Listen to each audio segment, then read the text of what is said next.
Guys, the next killer smartphone app has arrived. So Clubhouse, the hottest new social media app on the block, is everywhere, and everyone, including Elon Musk, Oprah Winfrey and Ashton Kutcher, are talking about it. Very few people have access to it right now, which is why there's so much of interest. So here's all about the app, who can access it, and how to use it in a few simple points. Like I said, the app is an audio-only social media app right now in the beta phase. The only one out there that's in the business of social media networking via audio. It's been set up by Silicon Valley entrepreneurs Paul Davidson and Rohan Seth. So it does not use any text or pictures like Facebook, Twitter or TikTok, but uses only and only audio. So social networking via audio.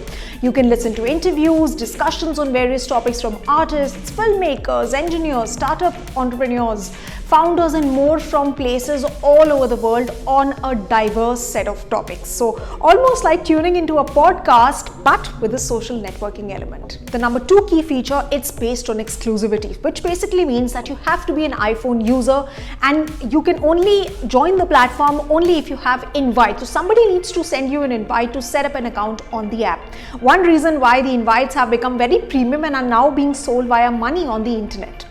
So hop in and out of rooms. The platform does not allow you to DM or message if you want to connect with users. It will open up soon to Android users very soon and shed the exclusivity tag once it gets out of the beta phase. Third, it's an internet-based app, which basically means that users on the app can access rooms and clubs and start interacting. Reminds me pretty much of Yahoo chat rooms, except the fact that it now has audio involved as well. It's primarily an audio app. So you can be in the same room as a celebrity too if your interest matches there. Also, you don't need to necessarily have a friend list or connections, but it's totally dependent on your interests like TikTok. So people with similar interests can create communities and interact. Also, to keep things sane and to keep things civil, you've got moderators, listeners and speakers. So the main page has clubs that will lead you to rooms. You can create a room. Every room has a moderator who is usually a person who joined the app in the early stages. Now, a moderator is there to keep things sane. Now, rooms can be dissolved, but clubs cannot be. Here's how it works. Once you've got the invitation to download the app, you log in with your profile, update your bio, update your profile picture, click on the first icon to send invitations to get an invitation.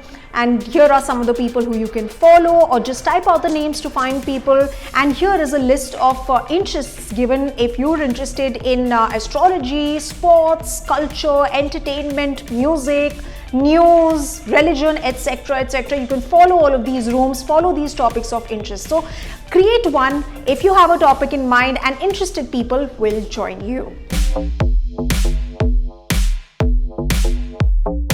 Now let's address the most important question. What has made it so popular? After all, it's just another app launching. Well, it burst into mainstream when Elon Musk, Tesla's founder, hosted an audio chat and it was streamed live on YouTube, after which its valuation jumped and users reached to 2 million within a span of weeks. India right now has 12,000 users at the time of recording this video.